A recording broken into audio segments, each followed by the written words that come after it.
British के द्वारा जो सरकार अपनी सरकारें अपने किसानों के साथ जो अन्याय करती थी, खिलवाड़ करती थी, उनके साथ कहीं ना कहीं शेखावाटी में अगर याद किया जाता है तो हमारे स्वर्गीय लाल श्रीमान त्रिलोक सिंह जी को किया जाता है। मैं आपको बताना चाहूँगा, आंदोलन की जब भी बात आती थी तो अपने ये मार्क्सवादी पार्टी में जब नाम आता है शुरू से ही तो अपने स्वर्गीय श्री त्रिलोक सिंह जी का आता है। आपको बताना चाहूँगा कि आंदोलन की जब भी बात आती है तो आंदोलन कहीं ना कहीं 3 चीज़ों को लेकर, आंदोलन के बारे में जब भी बात आती है तो सबसे पहले आंदोलन के बारे में किसी न किसी बात को लेकर अपने बीच में अलगाव होता है।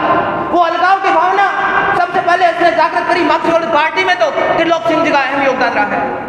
दूसरी अगर बात आपको मैं बताना चाहूँ, उसके बाद में अलगाववाद के बाद में किसी विचारधारा से जुड़ने का बात आती है तो मार्क्सवादी पार्टी से जुड़कर इन्होंने जो लोहा मनवाने का काम किया, किसानों के साथ लड़ने का जो काम किया, उसमें अगर नहीं रहे।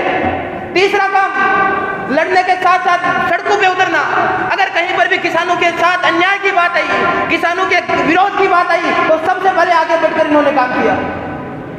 ऐसे ही इसी विचारधारा को याद में रखते हुए हमारे पिछले कुछ दिनों से हमारी केंद्र की सरकार हमारे साथ जो अन्याय कर रही है, हमारे साथ जो विरोध कर रही है, तो हम उसको ये लोहा मनवाए तो हमने ये याद लिया कि हम भी शेखावाटी से बिलोंग करते हैं, हम भी उनके ही वंशज हैं। कहीं ना कहीं उस पार्टी से, उस कम्युनिस्ट पार्टी के हम, उस मार्क्सवादी पार्टी के हम कहीं ना कहीं प्रेरणा स्रोत रहे हैं। इन सब को याद में रखते हुए हमने सब नियम और कानूनों को तोड़कर किसानों के साथ खड़े रहे।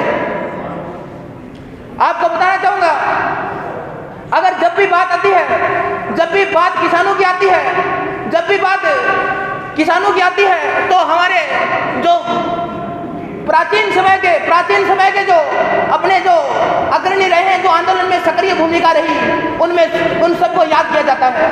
और मैं धन्यवाद देना चाहूँगा इस आयोजन समिति को कि उनके इस यादाश्त को, उनके इस कारनामे को याद करने के लिए ये आयोजन समिति का आयोजन किया गया।